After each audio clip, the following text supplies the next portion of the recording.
자, 오늘의 마지막 시간을 시작하도록 하겠습니다. 여러분 다들 이제 적절한 휴식을 해주시는 것도 중요합니다. 지금 저 같은 경우는 보통 1시간 10분에서 보통 1시간 30분 사이 최대 그 정도 하고 쉬는데요.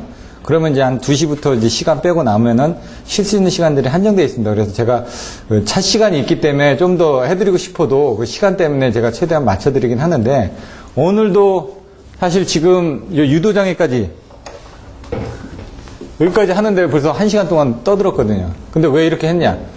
다 시험에 나오는 문제이기 때문에. 저련엽도 시험에 나왔죠. 바로 전에. 중성적 접지 방식 유도장애 바로 또 나왔죠. 또 나온다는 얘기입니다. 어쩔 수가 없습니다. 여기 마찬가지 안정도 향상대책 또 나옵니다. 전압 안정도 나오고요.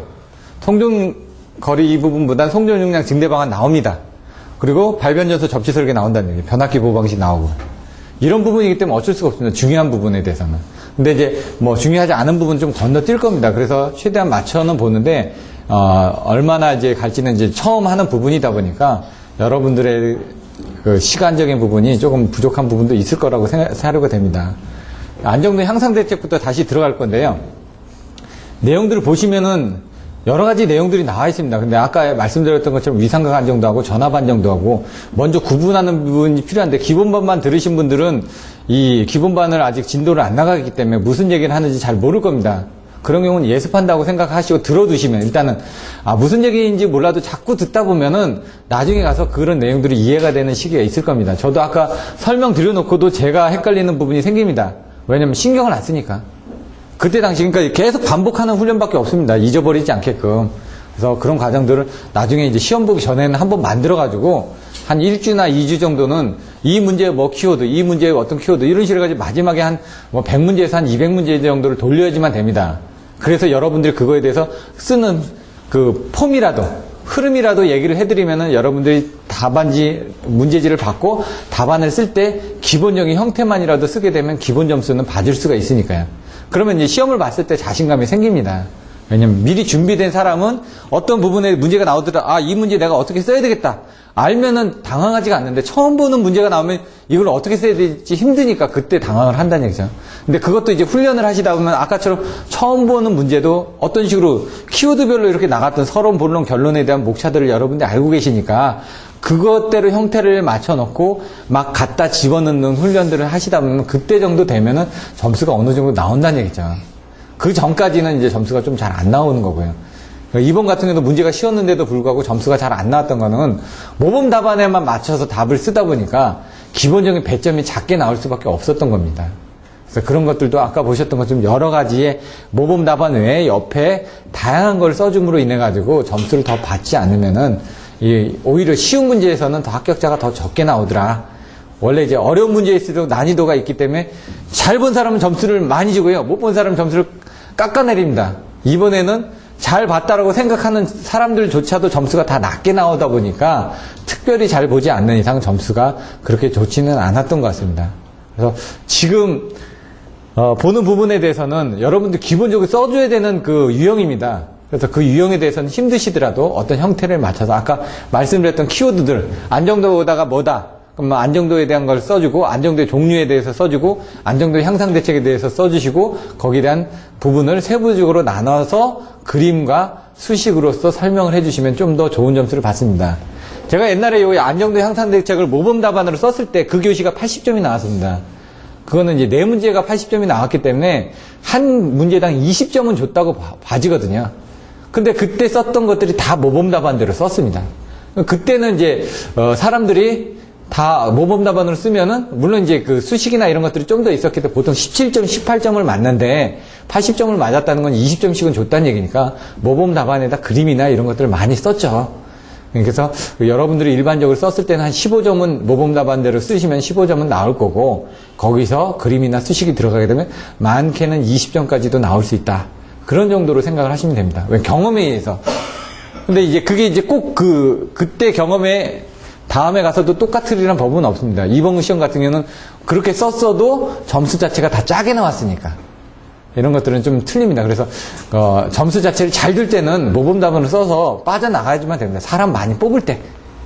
그러기 위해서는 다음 연도에는 사람을 조금 더 많이 뽑을 것이다 라고 지금 다들 추측을 하니까 한 10명 정도는 그 10명 안에 들어갈 수 있게끔 노력을 하는 방법밖에 없습니다. 어차피 상대평가기 때문에.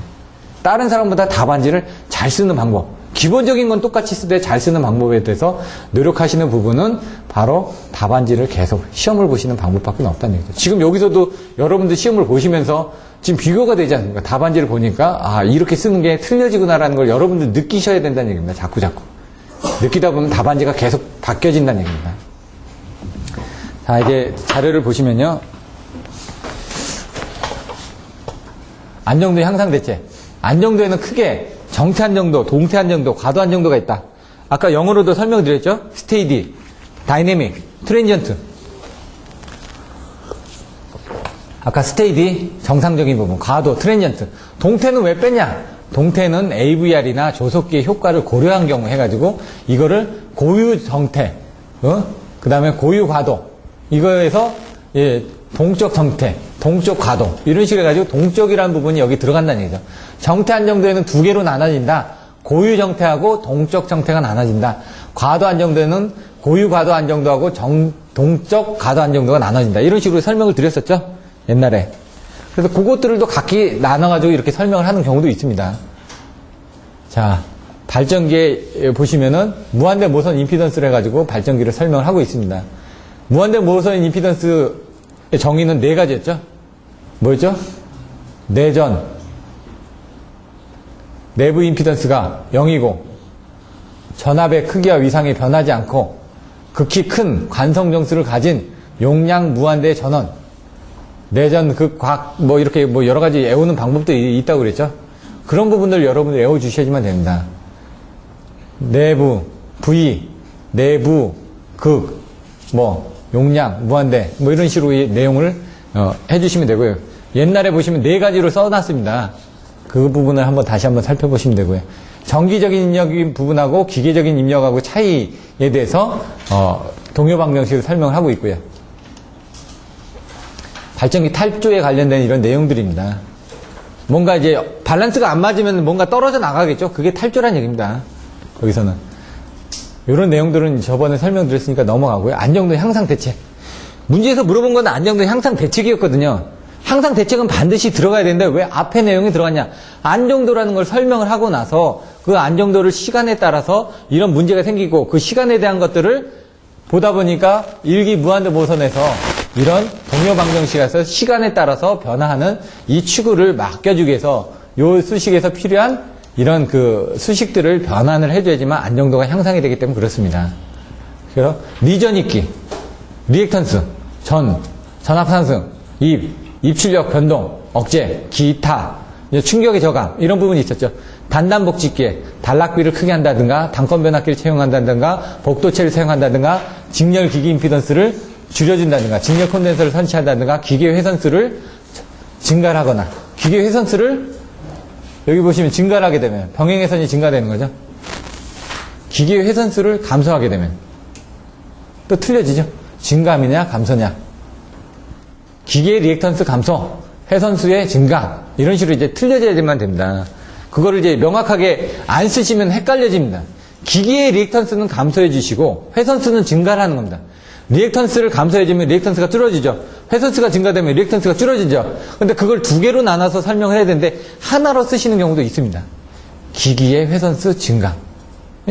증가도 되고 감소도 된다는 얘기입니다. 증감은 말의 어투가 좀 틀려진다는 얘기죠. 그래서 그런 경우는 두 개로 나눠서 기계의 리액턴스 감소, 기계의 회선수 증가 이렇게 쪼개서 개통전압의 승합, 전압 변동의 억제 뭐라고 했죠? 승속 중이라고 했죠? 승합, 소극여자 방식, 중간 조작 방식. 소극여자 방식 먼저 나왔고요. 중간 조작 방식 나왔고, 개통연계, PSS, 뭐 이렇게 나왔습니다. 승합에 대한 부분은 이 위로 썼습니다, 여기서는. 오히려. 전압 변동의 억제인데, 이 개통전압의 승합을 이 위에다 갖다 놨네. 물론 이 위에서도 해당이 되고, 여기서도 해당이 됩니다. 여기 보시면은 소극여자 방식으로 채용을 해가지고 전압 변동이 억제되는 거를 순간적으로 이제 올라갔을 때 빨리 쫓아가줘야 된다는 얘기입니다. 빨리 쫓아가서 추종을 했을 때 변화가 없다는 얘기고요. 중간 조산 방식은 떨어지는 걸 중간에서 메꿔서 채워준다는 얘기고요. 여기도 보시면 아까처럼 그 상차각 오전에 기본반에서 설명드렸던 것처럼 그 발전기 쪽하고 부하측하고 상착은 나오는 부분, E하고 IS 부분, 그렇게 봤던 것들도 이런 그림을 그려주시면 됩니다. 그래야 이제 각도를 설명하기 좋으니까. 개통 연계가 됐다는 건 거미줄이 많으면 많을수록 튼튼하듯이, 대신 또 단점도 있습니다. 하나가 끊어지면 다 끊어질 수가 있다는 얘기죠. 무너지면은 다 연결이 돼서. 불 붙으면 다 붙을 거 아닙니까? 옛날에 이제 보시면 조조가, 예? 옛날에 이제 삼국지 같은 거 보면은, 예? 바다의 풍랑이 심하니까 멀미를 줄여주기 위해서 다 묶어놨다는 얘기죠. 근데 바람의 방향이 바뀌면서 화살을 쏘니까 다 타버렸죠. 이런 식으로. 마찬가지로 얘네들도 연기를 하면 좋은데 반면에 충격은 또 커집니다. 개통 용량이 증대되기 때문에 고장시 전압 변동이 작아집니다. 왜? 용량이 커졌으니까 다 연기가 되니까. 하지만 사고가 나면은 파급 효과는 좀 더 커질 수도 있다는 얘기죠. 그래서 그때는 어떻게 합니까? 중간중간에 빨리빨리 끊어주기 위해서 고속도가 들어가는 거죠. 속도가. 빨리빨리 끊어주기 위해서. PSS 방식도 아까 소극여자하고 PSS도 똑같은 방식입니다. 그래서 소극여자에서 발전기 제동력 저하를 보상하기 위해서 PSS라는 걸 설치한다. 파워 시스템 스테빌라이저, 전력계통 안정화장치. PSS에서 설명하셔. 25점짜리로 따로 나옵니다. PSS 설치 기준이 어떻게 되냐? 그럼 500MV 이상 설치를 하게끔 되어 있고요. 50만 kW, 500MV 이렇게 되어 있습니다. 왜? 발전 설비, 화력 설비가 기본적으로 50만부터 시작하거든요. 50만, 80만, 100만 이렇게 올라갑니다. 그래서 예, 우리나라 발전소 같은 경우 아예 용량 작은 데는 PSS 설치를 안 해도 되는데 일반적인 화력 발전소 같은 경우는 PSS가 필요해진다는 이거죠. 옛날에는 많이 안 썼는데 지금은 거의 다 채용이 되고 있습니다. 여기 충격의 저감, 고속도, 재폐로, 중강재폐소, 이렇게 입출력 변동의 억제, 조속기 채용, 제동조향, TCBR 같은 것도 여기 있다고 그랬죠? 그 다음에 에바, 터빈 고속 밸브도 있고, 나머지 내용들은 여러분 봐가시면서 쓰시면 됩니다. 키워드는 여기서 이제 4번에 1, 2, 3, 가나다라의 1, 2, 3, 또 틀려지죠? 이런 것들 여러분들이 보시는 거에 따라서, 뭐, 가나다라를 어떻게 쓸 건지에 따라서 여러분들이 좀 잘 해주셔야지만 됩니다. 5번에 기타 해놓고 가나하고 1, 2하고 이렇게 되면 이 숫자들이 막 이렇게 모여있다 보니까 좀 혼돈이 된다는 얘기입니다. 제 얘기는. 그래서 가나다라를 쓰시는 게 조금 더 나을 수도 있다는 얘기예요. 기역, 니은, 디귿, 리을도 괜찮고요. 근데 기역, 니은, 디귿, 리을보다는 가나다라가 좀 더 눈에 잘 띄니까. 복도체를 사용하면 리액턴스가 감소되고 20% 감소되니까 정전 용량은 또 20% 증가되겠죠. 그럼 송전 용량은 또 20%가 증감이 됩니다. 여기 보시면 송전 용량 20%. 허용전류 증가, 뭐 단점은 페란티 효과로 수전단 전압이 상승한다. 왜? C성분이 증가되니까. L성분이 줄어드니까 고장전류나 이런 부분에서 좋아지는데 C성분이 또 L성분이 줄어드니까 이런 측면에서는 손실은 줄어드는 대신에 C성분이 커지니까 어떻게 됩니까? 페란티 효과가 늘어나죠. 이런 부분. 이런 부분들이 있고요. 그다음 소도처에 간의 스트라이킹 현상이라든가 이런 부분이 드러난다고 설명을 드렸었고요. 전압 안정도. 전압 안정도는 아까 앞에서는 안정도 향상 대책에서는 위상각 안정도에 대한 것들을 설명을 했다 그러면 여긴 전압 안정도에 대해서 설명을 드렸다고 했습니다. 1번의 전력 안정도가 위상각의 동요에 의한 부분. 전력 안정도가 위상각 안정도고요. 2번의 전압 안정도가 전압 안정도입니다. 위상각을 보느냐, 전압을 보느냐, 부하의 전압 특성입니다. 부하의 특성에 따라서 틀려진다는 얘기고요. 요거는 전압의 위상각에 따라서 틀려진다는 얘기예요. 동기를 유지하지 못한다. 이거죠. 위상각 안정도는. 얘는 PV 곡선으로 합니다. 부하에 대한 P값에 의해서 전압이 변화가 있다 이거죠. 여기 보시면은 하나의 P값에 대해서 두 개의 전압을 가집니다. 그래서 여기일 때 전압은 안정화됩니다. 전압이 조금씩 줄어들지만은 여기가 임계점이 되는 겁니다. 여기가. 거기를 벗어나면 그다음부터는 전압이 올라가더라도 어떻게 됩니까? 전력량이 늘어나더라도 이 부분은 반대로 되어 있죠. PV 특성은 이렇게 나는데 요거 할 때 어떻게 PV, QV일 때는 QV 이렇게 보라고 그랬죠. 개통 쪽에서는 반대로 보시라고요. 대부분이 보시면은요. 그 전에 보시면 이제 설명할 때 여기 뭐 이렇게 설명을 했다 그러면 개통 쪽에 대한 것들은 보실 때 뭐 이렇게 보시는 게 낫다고요. 그래서 PV는 PV 곡선이다. PV QV 뭐 이렇게 보시는 게 더 편할 수도 있다고요. 근데 사실상은 제목은 뭐냐면은 주파수 이 PF 컨트롤 같은 거 어떻게 됩니까? PF죠? 이렇게 돼 있죠? 근데 얘 보시면 주파수 유효 전력입니다. 제목은. 그렇기 때문에 이렇게 보는 게 맞습니다. 근데 사람들이 왜냐면 PV로 자꾸 보다 보니까 PF 뭐 QV로 보다 보니까 그래서 여러분들한테는 고기 때는 이렇게 보는 게 낫다라고 설명드리는 겁니다. 왜냐면 그래야지 또 안 헷갈리니까. 근데 원칙은 주파수 유효 전력, 그 다음에 전압 무효 전력이기 때문에 얘로 보는 게 맞습니다. 근데 여러분들이 그렇게 안 해오고 PF 컨트롤 하다 보니까 PF 컨트롤 하니까 PF로 이렇게 보라는 얘기고 PV 보라는 거고 QV 보라는 얘기고요. PV가 이렇게 나왔다. 그럼 QV는 이렇게 나오겠죠? 반대로. 전압 안정도니까. 전압 안정도라는 건 뭐라고요? 부하하고 전압하고 관계된 부분이라고 했으니까 이게 나오는 겁니다. 그래서 하나의 유효 전력에 대해서 두 가지 전압, 여기하고 여기가 나오는데 이 전압은 못 쓰는 전압이죠? 낮은 전압이니까. 이 높은 전압을 하는데 얘가 증가될수록 부하가 증가되면 어떻게 됩니까? 전압이 좀 떨어질 거 아닙니까? 걸리니까. 근데 어느 정도 이상 되게 되면은 그 이상부터는 이 밑으로 갑니까? 전압이 급격하게 떨어져 버리니까 회복을 못 하는 거죠. 얘를 늘려지는 게 어떻게 됩니까? 요 임계점을 늘려지는 거죠, 요거를. 이렇게 늘려지는 게 뭐죠? 역류를 증가를 시켜주면. 역류를 증가시켜주면 뭡니까? 똑같은 피상전력에서 역류를 증가시키면 P값이 늘어나는 거 아닙니까? P값이 늘어난다는 건, 여기에 임계점으로 가니까 그렇게 되면 어떻게 됩니까? 이만큼 더 여유가 생기는 거 아닙니까? 전압이 이렇게 벗어날 수 있는 범위도 더 넓어지는 거죠. 여기가 그 안정범위, 여기가 불안정범위. 얘가 감소하는 부분이죠. 그럼 얘 어떻게 됩니까? P를 어떻게 V에 대해서 보니까 이거죠. P를 V에 대해서 이렇게 했을 때 얘가 감소하는 영역이 여기죠. 여기서는 안정한 거고 이게 증가되는 영역에서는 불안정한 거죠. 얘는 또 반대입니다. Q를 DV로 봤을 때 여기 증가되는 부분은 안정한 영역이고 왜 전압이 올라가지 않습니까? Q가 올라가면 전압이 올라간다면서요. Q가 공급이 되면 전압이 올라간다면서요. 여러분 알고 있죠? 콘덴서 투입하면 어떻게 됩니까? Q가 늘어나면은 전압이 올라간다고요. 그 그림입니다. 똑같이. 얘가 이렇게 됐으니까 얘는 반대로 될 거 아닙니까? 그러면 여기 PV 곡선 할 때 전압 안정되어 있을 때도 이 QV 곡선도 그림을 그려주시라는 얘기입니다. 답안지에 없더라도. 그럼 내가 이만큼 알고 있다. 이런 표현을 하는 거니까. 이걸 아는 사람은 좀 더 점수를 줄 거고요. 모르는 사람은 점수를 안 주겠죠. 하지만 다 압니다. 채점자들은. 자기네들 공부하면서 이걸 다 썼기 때문에. 자, 이런 정도로 보시면 되고요. 이런 내용들이 있습니다.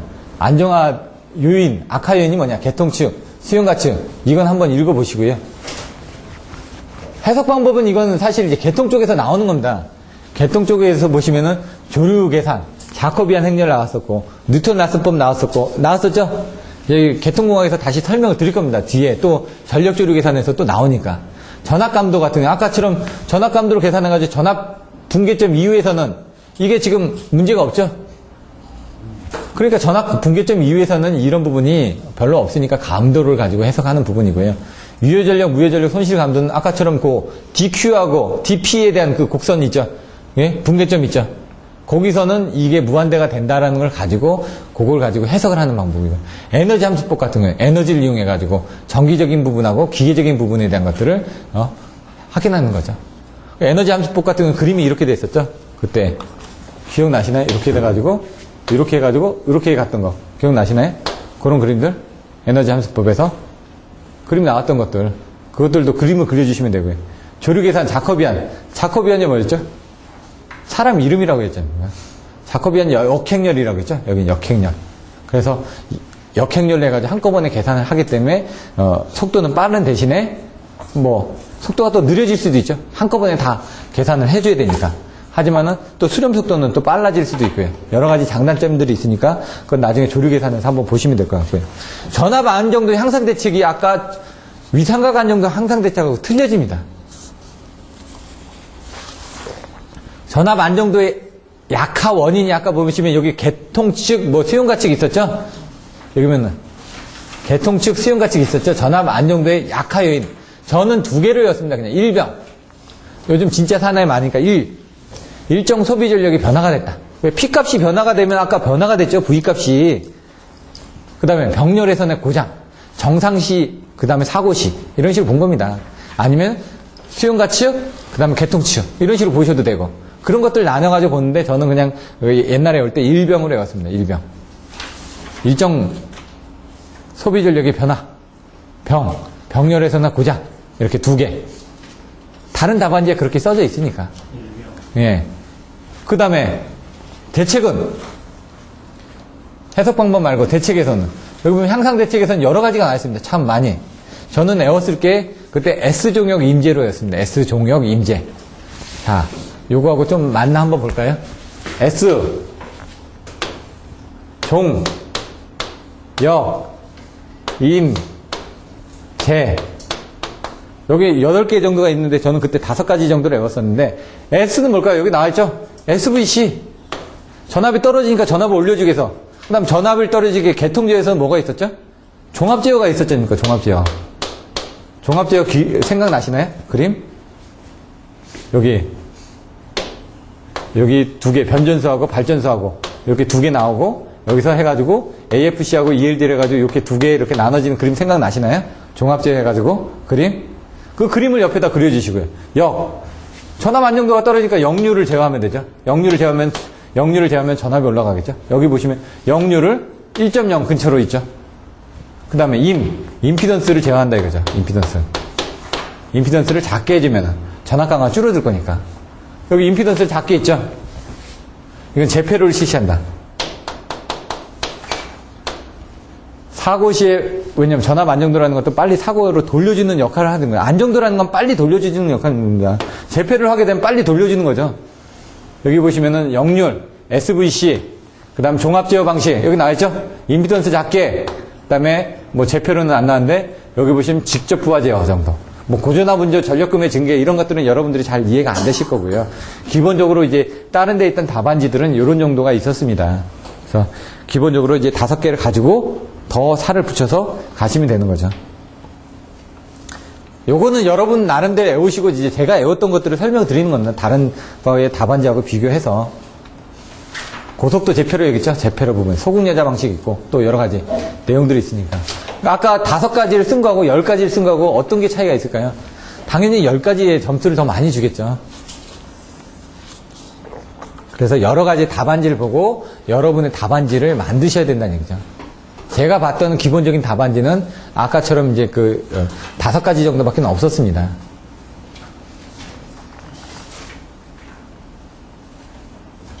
통배전 계획 및 설계. 이거는 사실 요즘 뭐 밀양 변전소 그것 때문에 또 얘기가 나올 수도 있습니다. 뭐 경과지 선정에서 어떤 부분을 가지고 해야 되냐. 환경적인 부분하고, 그 다음에 유도장애 부분에 대한 것들하고, 그 다음에 종합적인 돈하고, 향후에 어떤 계획하고, 관계법령하고, 아니면 여러 가지, 뭐 시공이라든가 이런 것들. 여러분들 생각하시는 걸로 생각하시면 됩니다. 근데 이제 먼저 환경 부분이 먼저 나오겠죠. 요즘은 뭔가 기본적인 게 다 환경이니까. 발전소를 짓다 보면. 환경에서 예를 들어 민가로부터 이격해야 되는데 문제가 생길 수도 있고요. 그 다음에 7, 8부 능탑에다 설치하는 게 왜냐면 꼭대기다 설치하면 보기가 흉하지 않습니까? 7, 8부 능선에다 하게 되면은 9부 능선 정도에 이게 딱 걸치기 때문에 보기가 완만하니까. 그래서 그 정도로 설치하는 거고요. 강간형으로 하는 것은 보다 튼튼하게 하기 위해서 강간형으로 하는 거고요. 변압기, 차단기 이런 것들 환경적인 부분에서 유도장애 같은 경우는 아까처럼 765 정도가 되니까 코로나 장애, 풍소음, 이렇게 전장, 정전유도, 그 다음에 이런 전압 같은 것도 고려를 한다는 얘기죠. 역상배열, 지상고, 접지선, 차폐선 이런 것들 이제 나올 거고요. 건설에 관련된 부분, 시공, 관계법령 이런 것들. 요게 옛날에 나왔죠. 이게 뭐죠? 연경비하고 손실 전력량의 크기가 같도록 하는 게 켈빈의 법칙에서 가장 경제적인 전압의 산출 방법에 대해서 옛날에 나왔었죠. 전압의 선정식, 스틸의 실험식 나오지 않습니까? 앞에서 했던 거. 고성상스에서 나왔던 경제적인 송전 전압. 그래서 보통 22,900 같은 경우는 얘가 30km, 154 같은 경우는 몇 킬로미터 이런 식으로 나옵니다. 킬로미터에 따라. 근데 그 정도가 지나가게 되면 이제 전압 강화가 좀 심해지기 때문에 그때는 이제 용량하고 관계했을 때, 왜냐면 22,900에서 보내줄 수 있는 게 20A를 기준으로 했을 때, 요걸 20A를 집어넣고, 요게 키로수를 몇 킬로미터 정도 집어넣으면 얘 전압이 얼마 정도 나올 거 아닙니까? 그래서 그 정도의 전압 정도가 좋다라는 얘기인데, 그게 이제 바뀌었죠. 왜냐면 이제 케이블이 325스퀘어를 쓰다가 600스퀘어로 바뀌면서 대용량 배전이 가능하다 보니까 20MV로 22.9kV를 공급하다가 40MV로 22.9까지 공급이 가능하게 됐습니다. 그래서 그런 것들도 나왔습니다. 문제에서. 지금 22.9kV 가장 경제적인 전압을 선정하시오. 그래서 용량이 뭐 30MV인데 어떤 전압을 해야 되냐. 옛날에는 20MV밖에 22.9에서 선정 못했는데 30MV를 설계하려고 한다. 그럼 옛날에는 20MV인데 지금 40MV 있기 때문에 22.9로도 설계가 가능하다. 이런 내용을 풀어서 쓰란 얘기입니다. 그것들도 내용을 알아야지 쓰시는 거니까요. 그런 유형의 문제들도 있습니다. 지지물 선정. 이 장에서 나왔죠? 사용. 뭐라고 그랬죠? 4.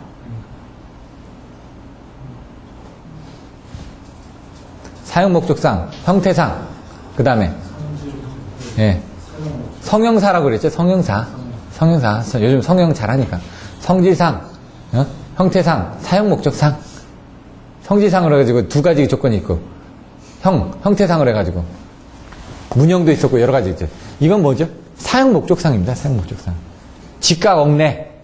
기억나시나요? 직도, 직선, 각도, 직각, 억류, 내장, 직각문내, A, B, C, D, E 해가지고 3도, 20도, 30도 뭐 이렇게 나왔지 않습니까? 구조상, 재질상, 뭐 사용 목적상 뭐 이렇게 또 나왔었고요. 그거는 이제 전선에 나왔던 거고요. 철탑, 전선 뭐 이렇게 해가지고 여러분들이 분류를 하시라고요. 가공지선, 절연협조, 복도체 채용하면 여기 또 코로나 인계전단 또 나오네요. 복도체 하면서 이게 나온다는 얘기죠. 그래서 여러분들이 알고 있는 수식들을 써주시면 되고요. 그럼 M0, M1, 델타가 뭔지. 발변제소의 절연협조 또 나왔죠? 가피, 피가. 그 다음에 송전선의 절연협조. 키워드 뭐라고요? 애가철교, 불제역피. 그대로 나온 겁니다. 애가철교, 불제역피. 역상만 빠졌네, 여기서. 그런 식으로 해가지고 키워드를 옆에다 중간중간 써주시는 겁니다. 송전선 절연협조, 애가철교, 불제역피. 그러면서 그게 나오면 바로 나옵니다. 애자, 애가, 가공지선. 철탑각 저치장, 교략변 설치, 경관역선락을 방지하기 위해서 이렇게 불평형, 재폐로, 역상, 배열, 피레기, 피레철탑 이런 식으로 자꾸 반복을 하시는 방법밖에 없다는 얘기죠. 넘어가고요. 도체해주고 굵기, 켈빈의 법칙 아까 얘기했죠? 영경비 2개, I자승 알렌은 WAMP 설명 드렸죠? 그게 돈하고 돈이 만났는데 뭐라고요? 1년 동안에 잃게 되는 이자하고 손실 전력량의 금액하고 건설시 구입한 단위 길이의 이자하고 연경비가 같게 되는 굵기가 가장 경제적이다. 그 앞에 부분은 단위 길이를 기준으로 해가지고 I자승 RN 단위 길이를 기준으로 해서 손실 전력량이 있죠. 그 다음 뒤에는 WAMP 그래서 전선에 대한 이자하고 감가상각비 이 부분이 같도록 하는 부분이라고 그랬죠.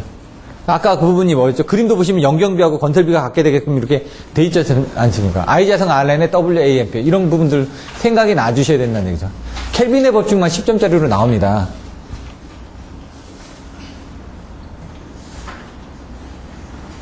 송전거리와 송전 용량과의 관계. 그래서 송전거리가 나온 게 이겁니다. 왜냐하면 고유부하법 나오는데 사실 송전용량 계수법에서 이게 480km 정도로 지금 계산을 한 거거든요. L을. 그래서 480km로 해가지고 계산이 됐기 때문에 송전전력 계산식은 P는 X분의 2 VS VR 사인 세타. 이게 L 값이 커지면 X 값이 커지고 그러면 어떻게 됩니까? 송전전력이 줄어든다는 얘기죠.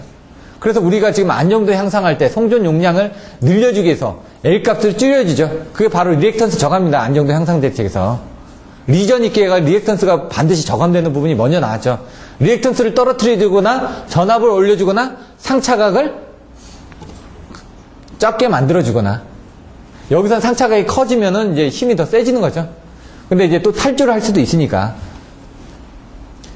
송전용량 계수법은 여기서 L이 지금 480km를 기준으로 해가지고 60kV에서는 600, 100kV에서는 80, 1200, 140kV에서는 1200 이렇게 나와 있습니다. 고유부하법은 P는 Z분의 W, ZW분의 VR 자승 요것만 알고 계시면 됩니다. 그 ZW는 뭐냐? 그게 서지 임피던스라는 얘기죠. 그 서지 임피던스가 아까 루트 C분의 L 또는 루트 Y분의 Z였죠? 그 식이 들어가는 겁니다. C분의 L, Y분의 Z 해가지고 계산되게 되면은 어떻게 되느냐? 서지 임피던스 로딩은 수전단을 특성 임피던스로 단락한 상태에서 수전 전력을 고유 성전 용량이라고 한다. 왜냐? 특성 임피던스가 ZW죠. 수전단이 어떻게 됩니까? ER이죠. ER을 단락을 시켜놓고 그 다음에 ZW로 밑에 단락이 돼 있다 이거죠. 이런 내용들을 한번 읽어보셔야지만 됩니다. P는 Z오메가분의 ZW분의 VR의 자승이거든요. 그래서 수전단을 밑에 특성 임피던스로 단락해놨다 상태에서 P값을 계산하는 게 바로 고유 성전 용량이다. 결국 뭐냐? P는 ZW분의 VR 자승을 계산하는 거다. 근데 말을 이렇게 돌려서 쓴 겁니다, 그냥. 그러고 나서 거기다 이제 수식을 하나 써주시면 확실하겠죠. 그래서 L이나 C가 올라가면 밑에, 루트니까 그 밑에 게 작아지겠죠? 그러면은 고유 성전 용량이 늘어나겠죠? L이 작아지면은 루트 안에 게 커지겠죠? 그러면은 고유 성전 용량이 이 L이 작아지면은 마찬가지로 작아지니까 그렇겠네요. C가 커지거나 L이 작아지면. 그럼 보시면 되고요. 특성 임피던스가 나오면 뭐라고요? 송전선의 고유 임피던스인데 송전선을 이동하는 진행파에 대한 전압 전류의 비다. 진행파에 대한 전압 전류의 비다라고만 여러분들 알고 계시면 된다고요. 뭔가 힘이 들어가는 게 뭐라고요? 진행파라고요. 진행파인데 전압 전류의 비가 임피던스다. 그 고유 특성 임피던스가 가공 같은 경우는 얼마다? 300에서 500옴이다. 위에서는 200에서 300에서 600옴이었으니까 300에서 500옴이었으니까 그거보다 좀 작겠죠. 200에서 380옴 정도 됐다. 그러면은 지중 같은 경우는 아까 20에서 60옴 정도가 되지 않았습니까? 10분의 1로 줄어들었지 않습니까? 근데 실질적으로는 아까 유전율을 계산했을 때는 50%에서 65% 정도가 되는데 실제 표에 있기로는 10분의 1 정도로 줄어들었습니다. 그러니까 유전율에 따라서 차이가 틀리니까 그런 거죠. 4단자 정수 산출할 때 뭐 이런 부분들 나와있고 스트레이한 시험식이 뭐라고요? V는 0.5 루트 0.6L 플러스 100분의 PR 이렇게 해주셔야지만 나중에 써주실 수가 있으니까.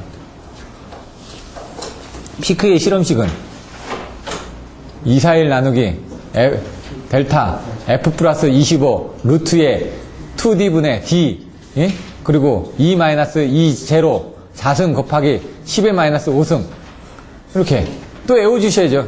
아까 안 외워졌으니까 자꾸 안 되는 건 집에 가서 다시 외우셔야지만 됩니다. 여기 뒤에 나와있죠? 똑같이 성전 용량을 제한하는 요소 성전 용량까지는 끝내야 됩니다. 아까 여기서도 끝냈듯이 GIS 부분은 사실 제가 못 들어갈 것 같습니다. 시간은 관계상 성전 용량까지만 딱 끝내도 되거든요. 나머지 GIS부터는 다음 시간에 다시 한번 해드릴 겁니다. GIS, 접지장, 변압기 이 부분 같이 연결이 돼야 되니까 변전소 부분에서 얘는 여러분들 오늘 배우셨던 성전 용량하고 딱 맞아 떨어지는 부분이거든요. 성전 용량에 허용전류가 나오죠. 그래서 연속적 허용전류, 단시간 허용전류 이게 안전전류라고 돼 있고 여기 어디 나와 있습니까? 2장에 나와 있습니다. 전선의 허용전류 해가지고 2-3 예? 이게 이제 나중에 보다 보면 이게 챕터까지 나옵니다. 몇 가지는 나와줘야지만 됩니다. 여러분들 사실 그래야지 그 내용을 알고 있는 거죠. 한 페이지밖에 안 됩니다. 이거 딱 한 페이지를 못 외웁니까? 목차 안 외워지면 계속 외웁니다. 외우다 보면 그 안에 뭐가 있는지 여러분들이 생각이 된다는 얘기죠. 2-1이 뭔지 2-2가 뭔지 2-3이 뭔지 이렇게 하다 보면 기본서에 있는 내용들이 딱 목차에 떠오르게 됩니다. 목차를 알게 되면은. 그래서 목차는 제가 처음부터 계속 외우라고 얘기를 하는 게 거기에 뭐 5-8 뭐라고요? 38강땡 12, 14, 16 장땡 이렇게 생각하시면서 58 송전선 충전에 의한 장애 59 전력조류 계산 50 뭐라고요? 5-10 성전 용량 오늘 이 성전 용량 배웠지 않습니까? 앞에 거는 중요하지 않은 건 빼먹으셔도 됩니다. 5-5 송수전 전력 계산식 5-6 전압조정 이런 거 5-6이 전력원선도고 적이었나? 그런 부분은 중요하지 않다는 얘기죠. 왜? 잘 안 나오는 부분은, 하지만 잘 나오는 부분은 그 챕터까지도 통째로 외우실 정도로 공부를 하셔야 된다는 얘기죠. 나중에 몇 페이지도 나옵니다, 이제. 하다 보면은. 왜? 거기 있는 페이지가 이쪽하고 연결된다. 이렇게 외워버리니까, 통째적으로. 왜? 찾을 때 자꾸 찾아서 보다 보니까 자기도 모르게 그 페이지가 나오는 겁니다. 허용전류, 조상설비, 그 다음에 성존율, 아까 전압강화, 아까 단거리 성존설의 성존용량 증대 방안에서 어떻게 했어요? 허강기였죠, 허강. 허용전류, 전압강화, 기계적 강도, 뭐 이런 거, 효율. 여기서도 마찬가지입니다. 똑같이. 어떻게 됐습니까?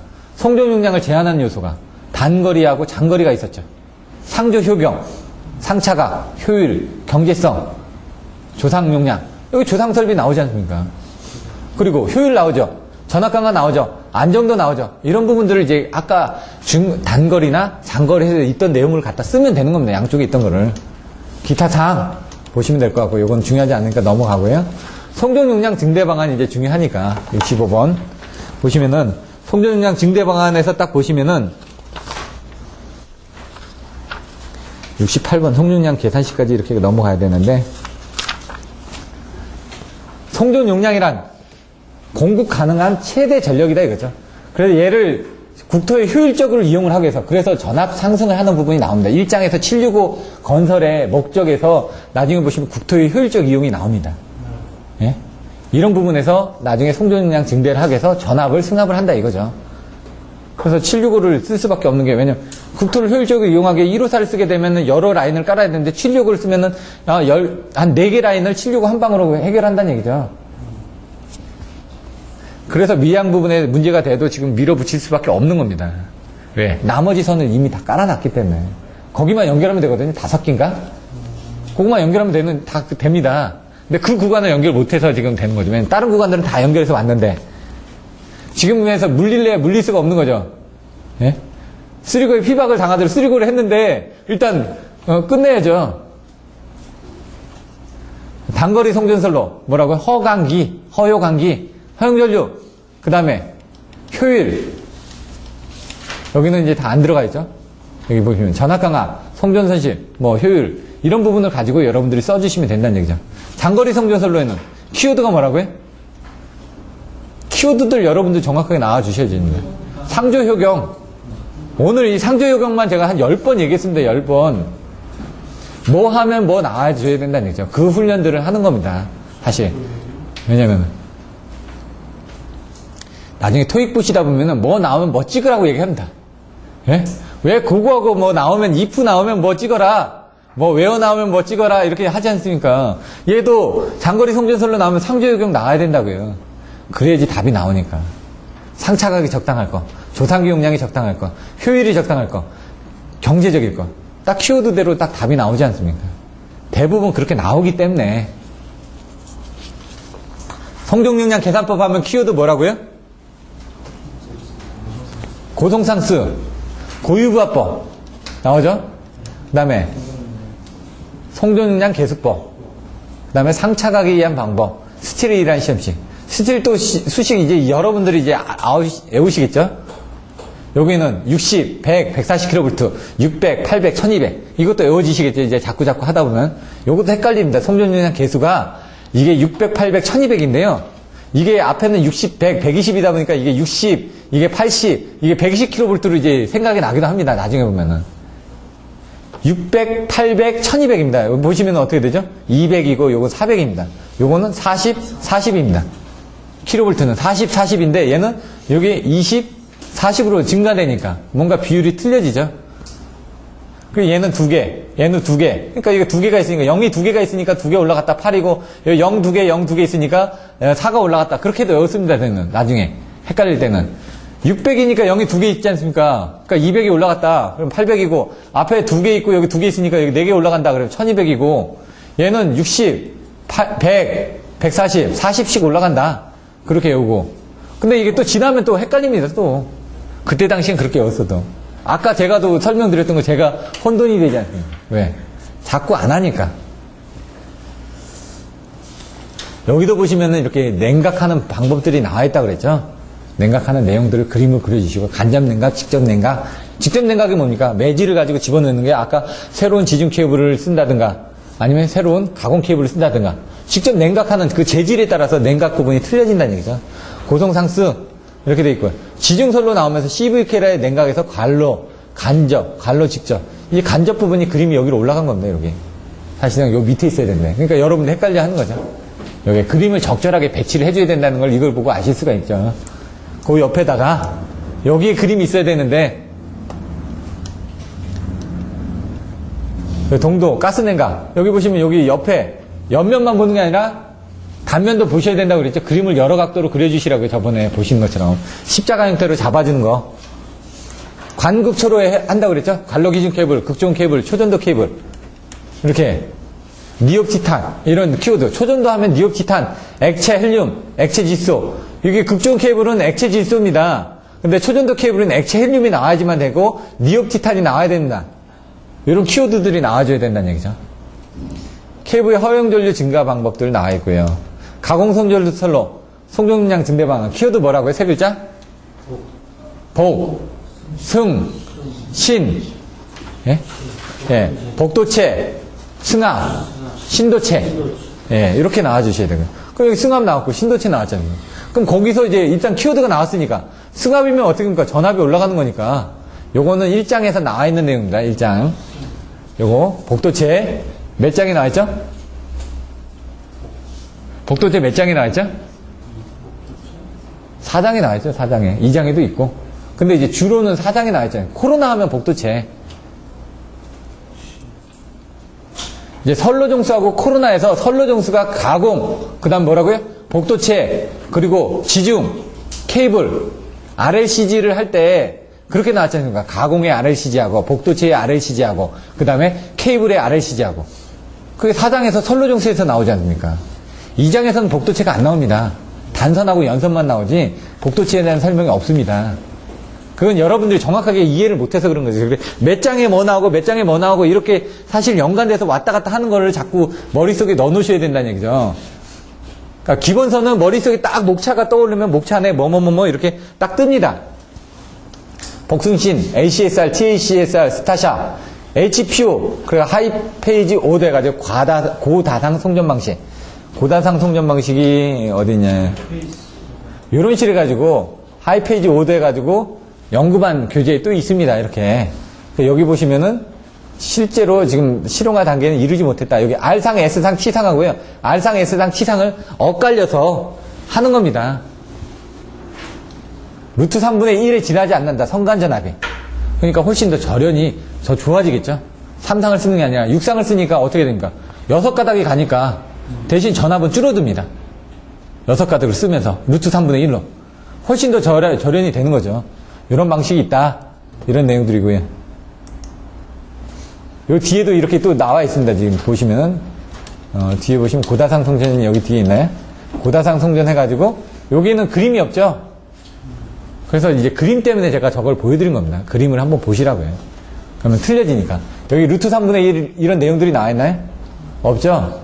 그런 내용들 여기 있네. 루트 3분의 1만큼 상관전압이 낮다. 이런 것들을 그림을 가지고 좀 써주시거나 몇 개 키워드를 써주시는 거. 요거 10점짜리로 나올 수가 있습니다. 켈빈의 법칙.